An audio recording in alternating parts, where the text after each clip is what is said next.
appropriate that you all talk about the American dream, because tonight I'm here to talk about a segment of the American nightmare that most working and oppressed people face in this country.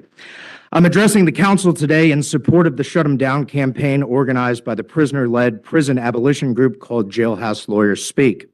This week has been declared the Week of Solidarity by Jailhouse Lawyers Speak and is dedicated to bringing renewed awareness and activism around the prison industrial complex, which currently imprisons over 1.2 million human beings in the United States jail and prison system. As you know, the 13th Amendment of the United States Constitution abolished chattel slavery, but left an exception for slavery as an imposed punishment for crime.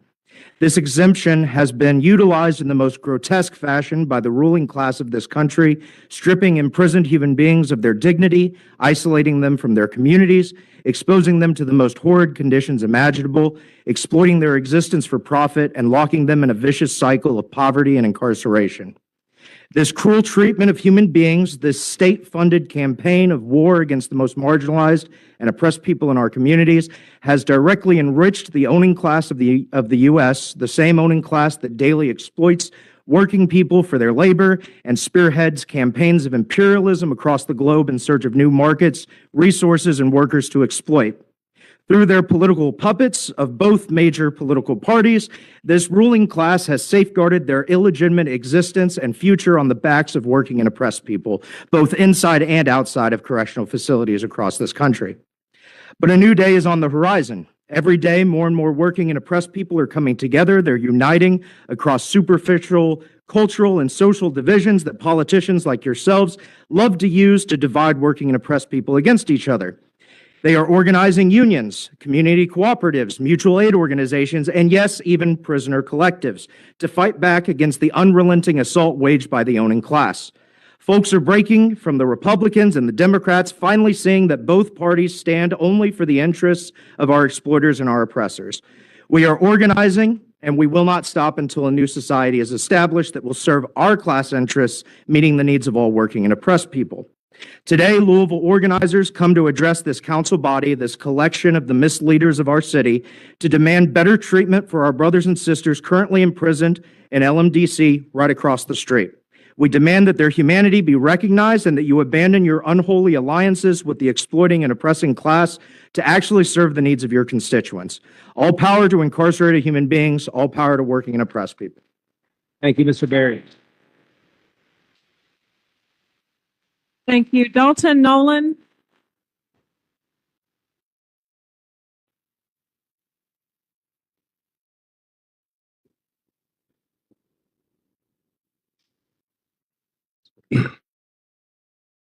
Good evening. My name is Dalton Nolan, a resident of Louisville and an organizer with the Louisville Workers Brigade. Tonight, I am addressing Metro Council in support of the Shut 'em Down campaign organized by the prisoner-led abolition group Jailhouse Lawyers Speak. In line with the goals of this campaign and in solidarity with our imprisoned brothers and sisters, I present the following petition demanding the immediate improvement of the living conditions of those imprisoned in LMDC. We, the undersigned, the working people of the greater Louisville community, along with our community allies, call upon the government of Metro Louisville to heed the cries of our suffering and imprisoned brothers and sisters, working people themselves, and demand the following actions of our local government. Number one, immediate improvements to the conditions and policies of the Louisville Metro Department of Corrections that recognizes the humanity of imprisoned persons. Number two, the funding of access to quality health care, dental care, vision care, and educational opportunities for all imprisoned human beings. Number three, the immediate end to prison slavery. All incarcerated workers must be paid the prevailing wage of the city for their labor. Number four, the immediate overhauling of the grievance process at LMDC, ensuring imprisoned human beings have a proper channel to address wrongdoing on the part of jail staff and the violations of their rights. Number five, the institution of rehabilitation programs and the expansion of parole opportunities for imprisoned humans. No human should be sentenced to death by incarceration or serve any sentence without the possibility of parole. Number six, the immediate end to racial policing, overcharging, oversentencing, and parole denials of Black and brown human beings. Number seven, the establishment of a workers' review board with full legal powers that investigates, oversees, and prosecutes any accusations against the Louisville Metro Police Department or Louisville City government. Number 8, the immediate release of all political prisoners and those convicted of nonviolent crimes. Number 9, that all prisoners, pretrial detainees, and so-called ex-felons be given full voting rights. In a country where the state has such power over imprisoned human beings, such persons' votes and voices must be heard. Number 10, the immediate cessation of the privatization of our correctional facilities. Such institutions must be publicly funded and controlled. For-profit mechanisms and schemes must be abolished, and all imprisoned persons must be provided the essential care they are due as human beings. All power to incarcerate human beings, all power to working and oppressed people. Thank you, Mr. Nolan. Robert Sparks. Robert Sparks.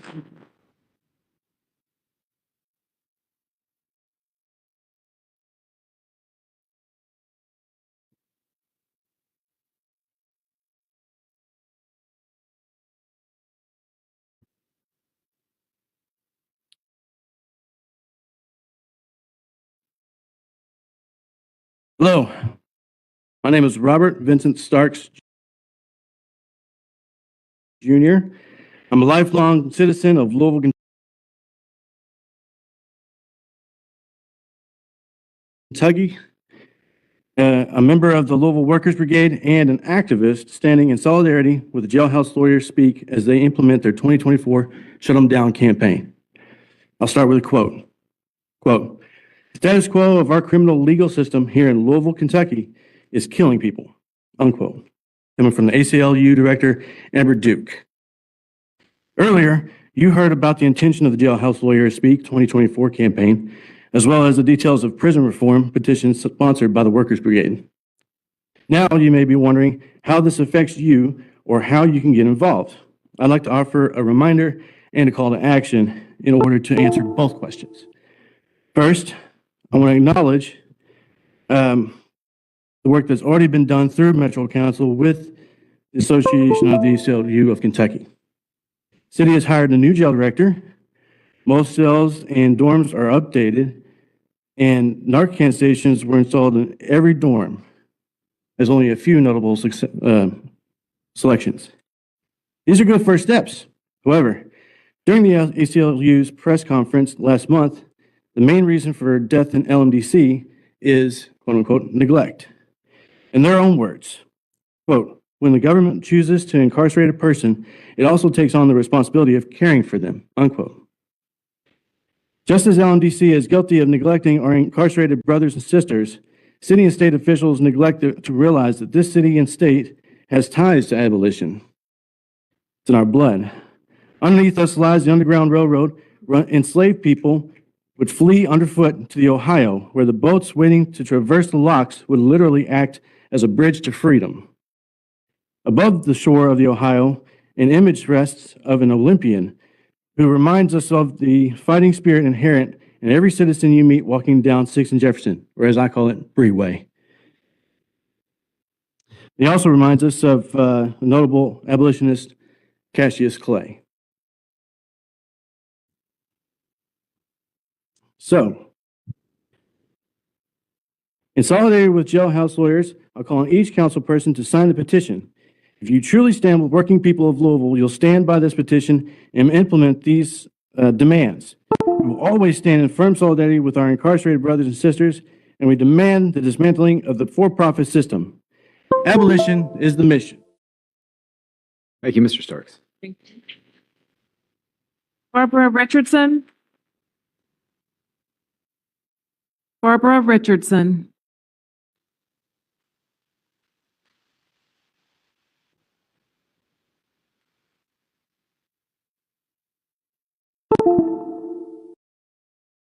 Hello, Louisville Metro Council. My name is Barbara Richardson, and I am a co-vice president of the Mount Lebanon chapter of the Louisville Tennis Union.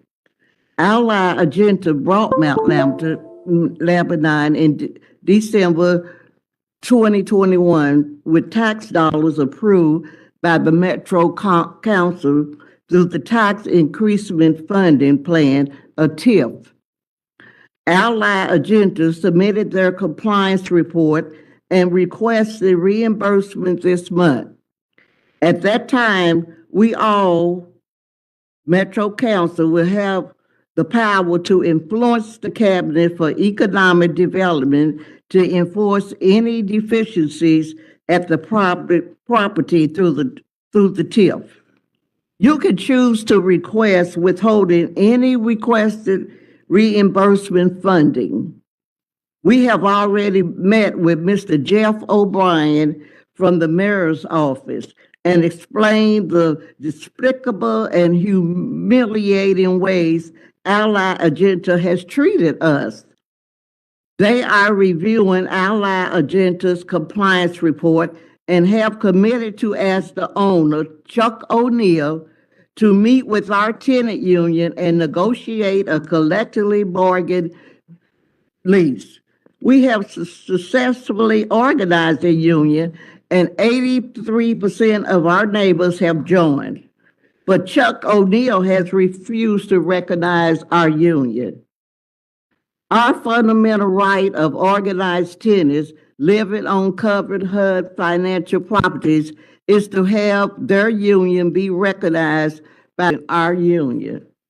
Let me get to the point of why we're here to ask you, Metro Council, to consider reimbursing this money to Ally Agenda if and only if they meet with our Mount Lebanon union to negotiate a fair lease.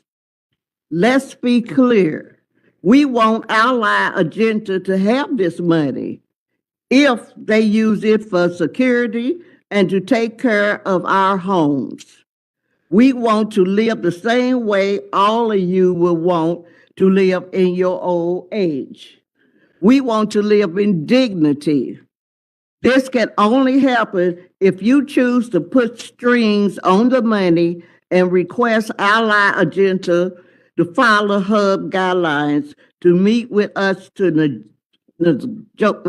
negotiate first. Thank you, Ms. Richardson. You will go down Ms. Richardson, if you could wrap up 3 minutes. Or... in history as being champions for the tenants of Louisville. Thank you all for listening and supporting Mount Lebanon right. Thank you, Ms. Richardson.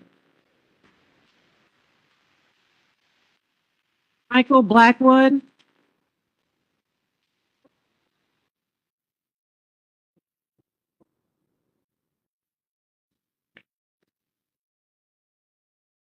Hello again. My name is Michael Blackwood. I co-manage the Get on the Bus campaign, and I'm here to talk about the budget surplus and TARC funding. So a year and a half ago, I came to the yearly budget hearing to voice my concerns about the city budget, including funding transit. Earlier this year, I was in the room while TARC was grilled about their looming fiscal cliff and the dire need for additional funding.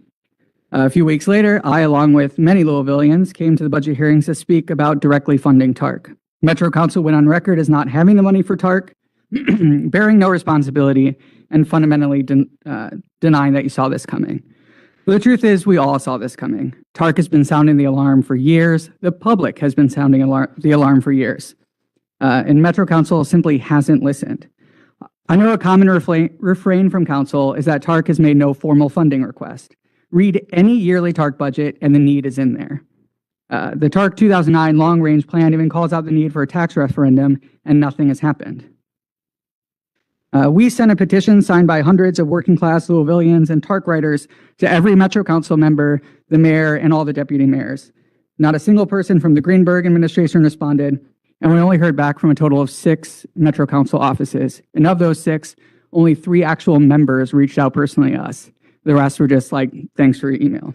So that means 23 council members completely disregarded their constituents. That brings us to today. Here I am again, speaking before council about the need to fund TARC, except this time the situation is even more dire. About a month ago, TARC announced additional cuts that will take place in January, and then 2 weeks later, Metro government reveals that there's $16 million budget surplus. And while LMPD will receive even more, none of that money is being invested in TARC. Now, this isn't just about avoiding cuts. This all leads into supporting the TARC 2025 network redesign. We're less than 2 months away from the final concepts being released, and I will be clear on this, while there will be multiple proposals released, only one of them is the true option, the growth option. The other options are austerity measures that are significant cuts versus the spring 2024 service, and they're only there to help TARC limp along when Metro government leaves them hanging out to dry. Now, while our request for direct funding for TARC through the city budget would be great, it's not the only solution. A more permanent solution is a tax referendum. The current occupational tax rate for TARC, which hasn't changed in 50 years, despite increasing service requirements, is only 0.2%. Under the mass transportation program section of just a few tenths of a percent would be enough to fully fund the growth option. But again, we need Metro Council to actually listen to their constituents. I'll summarize our three demands. Provide immediate support for TARC now through the current budget surplus. Begin the process to bring a referendum to the people of Louisville so we can adjust the occupational tax rate to the level needed to support the TARC 2025 growth option. And three, since a referendum can't happen tomorrow, support TARC at the growth option levels directly through the city budget, at least until the people can vote, if not longer. Thank you, Mr. Blackwood. Thank you. Skylar Wooden.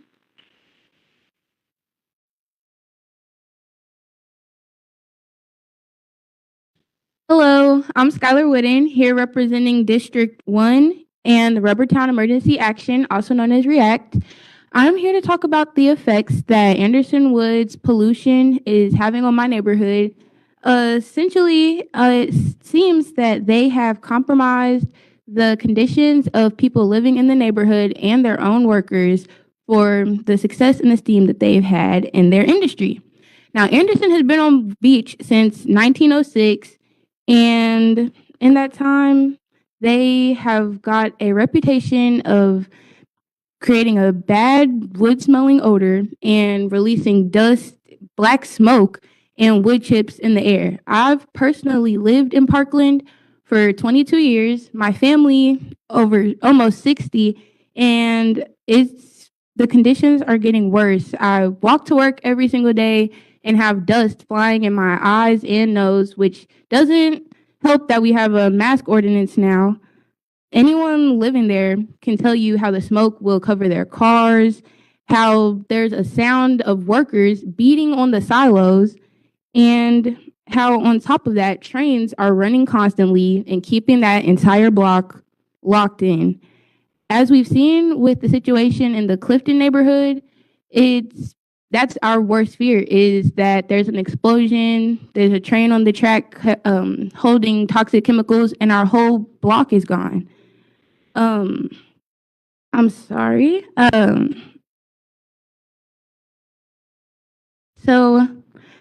There have been 3 fires at Anderson just last year alone, and in 2013, they had an explosion of the 2 silos on top of their building.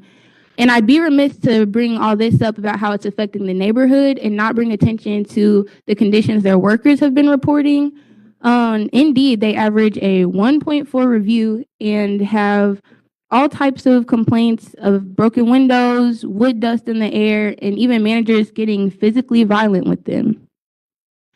I mentioned the workers beating on the silos as an annoyance of the neighborhood, but it's also dangerous for them. These flaws aren't unique to Anderson, but it does show a clear issue with their ethics.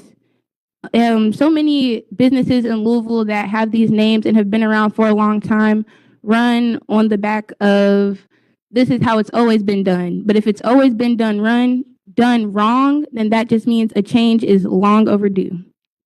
Quite frankly, no one minds polluting the West End with loud noises and bad smells because it's what y'all expect from us.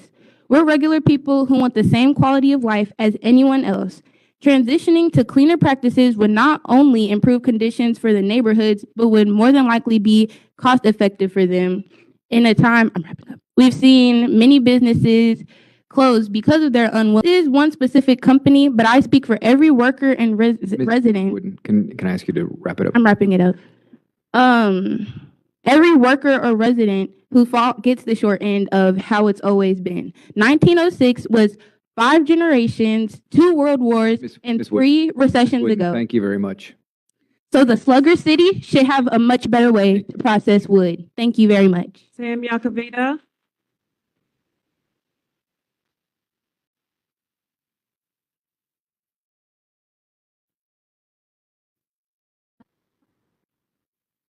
Good evening. I'm here to voice my full opposition to the mask ban. The freedom to wear a mask should be a basic right every citizen has that the state shouldn't even need to raise an eyebrow at. The mere existence of this ordinance being reinforced alongside a broader wave of mask bans attempting to target protesters, create new stop and frisk methods, and enhance state surveillance is inherently threatening to the community.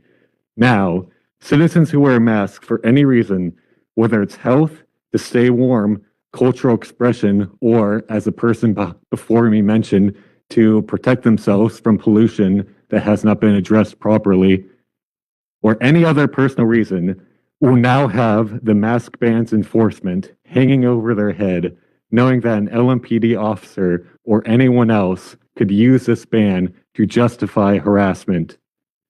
I know the mayor has proposed amendments that supposedly protect citizens wearing masks in good faith. But frankly, no matter how many technicalities you add to this ordinance, with individual biases at play and LMPD's documented record of unlawful and discriminatory conduct, this mask ban will absolutely be selectively enforced, and it is impossible to micromanage it to be any other way. The repeal and reenactment currently in front of this Public Safety Committee still has these same issues. With the sheer size and reach of LMPD, I believe that in practice, this reenactment will largely be used to profile individuals within Louisville's most vulnerable communities and to silence protesters. This ordinance and any changes made to it will only cause more harm.